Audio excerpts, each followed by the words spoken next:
ಸ್ನೇಹಿತರೆ, ಎಲ್ರಿಗೂ ನಮಸ್ಕಾರ. ಹೇಗಿದ್ದೀರಾ? ಎಲ್ಲರೂ ಚೆನ್ನಾಗಿದ್ದೀರಾ ಅನ್ಕೋತೀನಿ.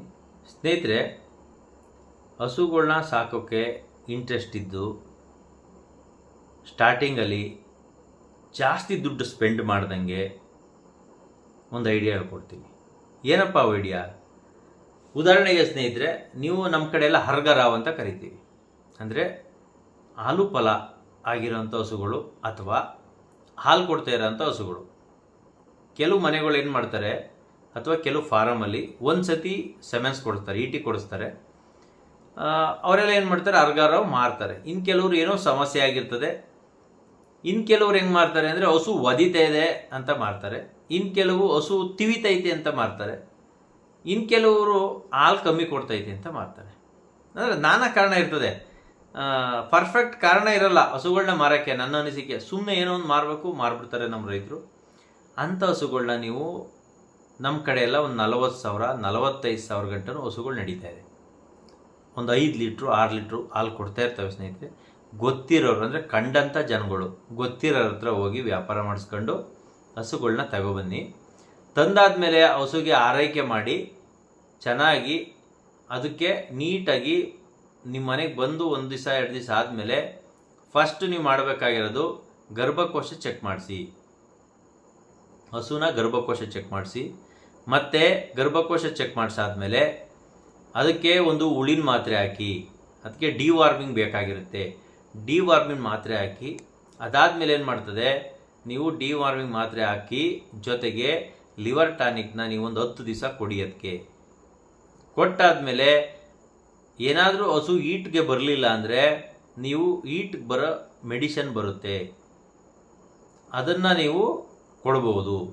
ಕೊಟ್ಟಾದಮೇಲೆ ಅದನ್ನು ಅಬ್ಸರ್ವ್ ಮಾಡ್ತಾ ಇರಬೇಕು ನೀವು. ಕೆಲವೊಂದು ಹಸುಗಳು ಈಟಿಗೆ ಬಂದಾಗ ಕೂಗುತ್ತೆ, ಕೆಲವೊಂದು ಹಸು ಒಂದು ಸ್ವಲ್ಪ ಗಾಬರಿ ಪಟ್ಕೊತದೆ, ಇನ್ನು ಕೆಲವು ಹಸು ಸೈಲೆಂಟಾಗಿರ್ತವೆ.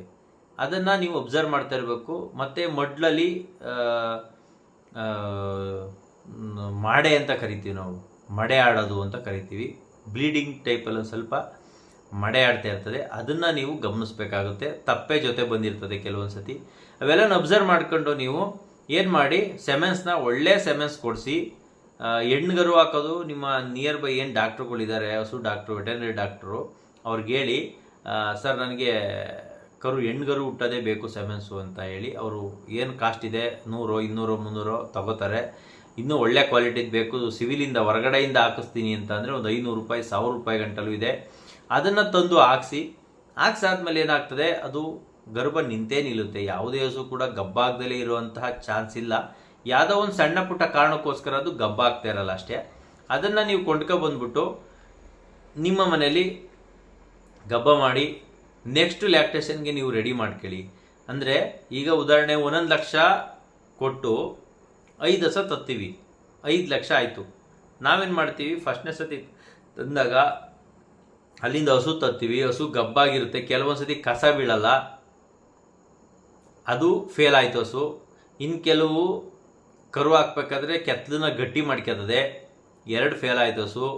ಇನ್ನು ಕೆಲವು ಕರು ಹಾಕಿ ಮೇಕೆ ಎಡ್ದೊಳೋದಿಲ್ಲ, 3 ಫೇಲ್ ಆಯಿತು.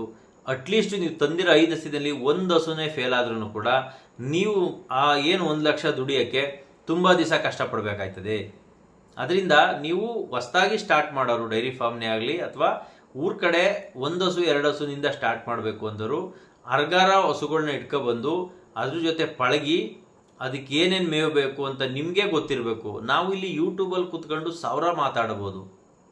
ಬರೀ ಪ್ರಾಕ್ಟಿಕಲ್ಲಾಗಿ ನೀವೇ ಮಾಡಬೇಕು. ನಾವು ಥಿಯರಿ ಹೇಳ್ತೀವಿ ಅಷ್ಟೇ, ನಾವು ಮಾಡಿರೋ ಅನುಭವಗಳು ಮಾತ್ರ ಹೇಳ್ತೀವಿ. ನಮಗಾಗಿರೋ ಅನುಭವಗಳು, ನಾನು ಸಾಕಿರೋ ರೀತಿ ನೀತಿಗಳನ್ನ ನಾನು ನಿಮ್ಗೆ ಹೇಳ್ತೀನಿ. ಆದರೆ ನಾನು ಸಾಕೋ ರೀತಿನೇ ಬೇರೆ, ನೀವು ಸಾಕೋ ರೀತಿನೇ ಬೇರೆ, ಇನ್ನೊಬ್ರು ಸಾಕೋ ರೀತಿನೇ ಬೇರೆ ಇರ್ತದೆ ಅಲ್ವಾ? ಉದಾಹರಣೆಗೆ ನಮ್ಮಪ್ಪ ನನ್ನ ಸಾಕಿರೋ ರೀತಿನೇ ಬೇರೆ, ನಿಮ್ಮ ಅಪ್ಪದಿರು ಸಾಕಿರೋ ರೀತಿನೇ ಬೇರೆ. ನನ್ನ ಥರ ನೀವಿರೋಕ್ಕಾಗಲ್ಲ, ನಿಮ್ಮ ಥರ ನಾವಿರೋಕ್ಕಾಗಲ್ಲ.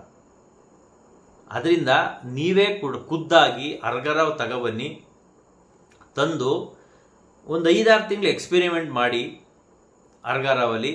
ಆಗ ನಿಮಗೆ ಗೊತ್ತಾಗುತ್ತೆ, ಆ ಹಸುಗಳು ಈ ಥರ ತಂದರೆ ನಮಗೆ ಬೆನಿಫಿಟ್ ಆಗುತ್ತೆ ಅಂತ. ನಿಮ್ದು 5 ಲಕ್ಷ ಬಜೆಟ್ ಇದ್ದರೆ ಮಿನಿಮಮ್ 10 ಹಸು ಬರುತ್ತೆ.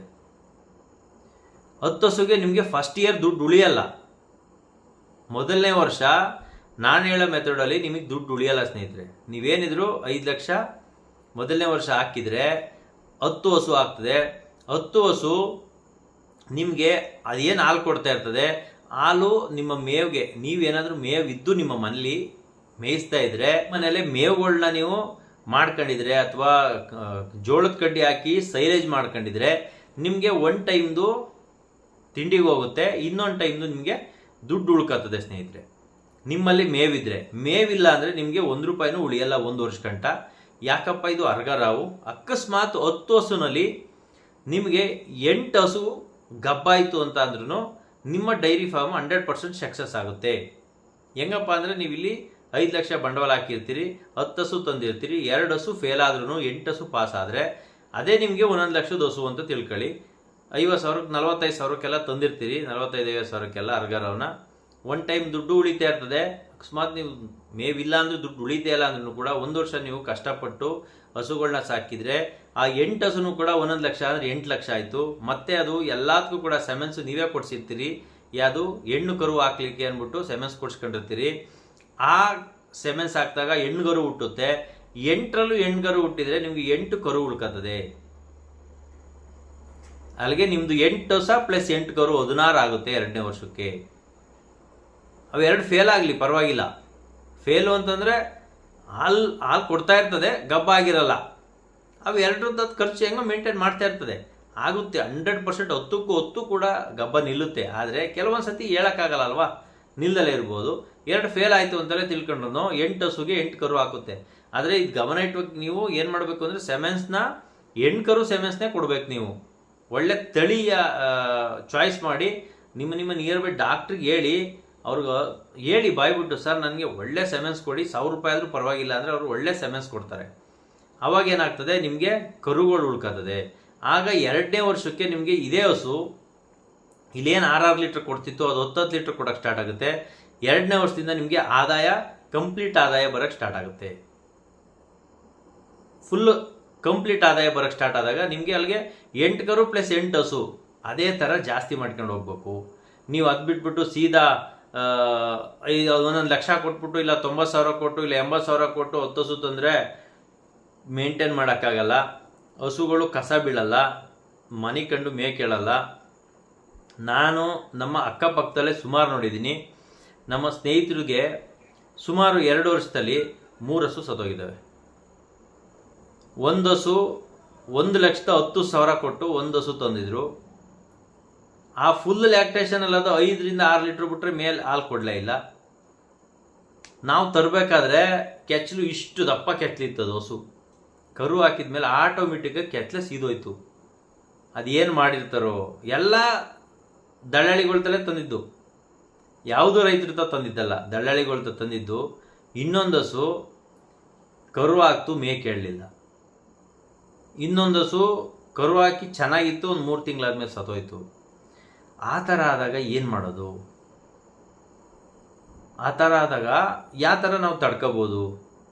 80,000 ಹಸು 8×3=24, 2,40,000 ರೂಪಾಯಿ ಒಂದು ಅಂದಾಜು 2.5 ಲಕ್ಷ ರೂಪಾಯಿ ದುಡ್ಡು ಆ ವ್ಯಕ್ತಿದು ಹೋದಾಗ ಆ 2.5 ಲಕ್ಷ ದುಡಿಬೇಕು ಅಂತ ಅಂದರೆ ಎಲ್ಲಾಗುತ್ತೆ? ಸಮಸ್ಯೆ ಆಗುತ್ತದೆ ಅಲ್ವಾ? ಅದರಿಂದ ಸ್ನೇಹಿತರೆ, ನೀವು ದಯಮಾಡಿ ಈ ಮಾಧ್ಯಮದ ಮುಖಾಂತರ, ಈ ನನ್ನ ಚಾನಲ್ನ ಮುಖಾಂತರ ನಾನು ನಿಮ್ಗೇನು ಹೇಳ್ತೀನಿ ಅಂದರೆ, ನಾವು ಯೂಟ್ಯೂಬಲ್ಲಿ ಕೂತ್ಕೊಂಡು ಏನೇ ಥಿಯರಿ ಹೇಳಿದ್ರು ಪ್ರಾಕ್ಟಿಕಲ್ ನೀವೇ ಮಾಡಬೇಕು. ಆದರೆ ಇದ್ರದ್ದು ಅನುಭವ ತಗೋಬೋದಷ್ಟೇ. ಅವರವ್ರ ಅನುಭವ ಹಂಚ್ಕೊಂಡಿರ್ತಾರೆ, ಅನುಭವನ ನೋಡ್ಕೋಬೇಕು, ಕ್ಯಾಲ್ಕುಲೇಷನ್ ಮಾಡ್ಕೋಬೇಕು. ಬುಕ್ಕಲ್ಲಿ ಕ್ಯಾಲ್ಕುಲೇಷನ್ ಮಾಡಿದಷ್ಟು ಗ್ರೌಂಡಲ್ಲಿ ಹಾಲು ಬರಲ್ಲ. ಇದನ್ನ ಗಮನವಿಟ್ಟು ಕೇಳ್ಕೊಳ್ಳಿ. ಬುಕ್ಕಲ್ಲಿ ಬರಿತೀವಲ್ಲ ಲೆಕ್ಕಾಚಾರನ, ಅಷ್ಟು ದುಡ್ಡು ಗ್ರೌಂಡಲ್ಲಿ ಉಳಿಯಲ್ಲ. ಗ್ರೌಂಡಲ್ಲಿ ಉಳಿಯೋ ದುಡ್ಡು ಬುಕ್ಕಲ್ಲಿ ಬರಲ್ಲ. ಇದನ್ನು ಗಮನ ಇಟ್ಕೊಂಡು ನೀವು ಹೈನುಗಾರಿಕೆ ಮಾಡಬೇಕು ಸ್ನೇಹಿತರೆ. ಇನ್ನು ಹೆಚ್ಚು ವಿಡಿಯೋಗಳನ್ನ ಮಾಡ್ತಾ ಇರ್ತೀನಿ. ಇದೇ ಥರ ಸಪೋರ್ಟ್ ಮಾಡ್ತಾಯಿರಿ. ಇವತ್ತಿಗೆ 2,400 ಸಬ್ಸ್ಕ್ರೈಬರ್ ಆಗಿದ್ದೀರಾ. ಅದೇ ಥರ ಹೆಚ್ಚು ಜನ ಸಬ್ಸ್ಕ್ರೈಬ್ ಆಗಿ ಅಂತ ಕೇಳ್ಕೊತೀನಿ. ಯಾವ್ಯಾವ ನನ್ನ ವ್ಯೂವರ್ಸ್ ನೋಡ್ತಾ ಇರ್ತೀರ ಅವರೆಲ್ಲ ಸಬ್ಸ್ಕ್ರೈಬ್ ಆಗಿ ಒಳ್ಳೊಳ್ಳೆ ವಿಡಿಯೋಗಳನ್ನ ತರಲಿಕ್ಕೆ ಹೈನುಗಾರಿಕೆ ಬಗ್ಗೆ ಅಥವಾ ರೈತರ ಬಗ್ಗೆ ಟ್ರೈ ಮಾಡ್ತೀವಿ. ಜೊತೆಗೆ ಕುರಿ ಸಾಕಾಣಿಕೆ, ಕೋಳಿ ಸಾಕಾಣಿಕೆ, ಹಂದಿ ಸಾಕಾಣಿಕೆ ಇದ್ರ ಬಗ್ಗೆನೂ ಕೂಡ ವಿಡಿಯೋ ಮಾಡಬೇಕು ಅಂದ್ಕೊಂಡಿದ್ದೀನಿ. ಇನ್ನು ಮುಂದೆ ವಿಡಿಯೋಗಳನ್ನ ಅಟ್ಲೀಸ್ಟು ರೈತರ ಜೊತೆ ಹೋಗಿ ಆ ರೈತರನ್ನ ಮಾತಾಡ್ಸೋಕ್ಕೆ ಟ್ರೈ ಮಾಡೋಣ. ಅಂದರೆ ಅವರವ್ರ ಅನುಭವಗಳನ್ನೂ ಕೂಡ ನಾವು ಹಂಚ್ಕೊಳ್ಳೋಕ್ಕೆ ಪ್ರಯತ್ನ ಪಡೋಣ ಅಂತ ಹೇಳ್ತಾ ಈ ವಿಡಿಯೋನ ಇಲ್ಲಿಗೆ ಮುಗಿಸ್ತೀನಿ. ಎಲ್ರಿಗೂ ನಮಸ್ಕಾರ. ಜೈ ಹಿಂದ್, ಜೈ ಕರ್ನಾಟಕ ಮಾತೆ, ಒಂದೇ ಮಾತರಂ.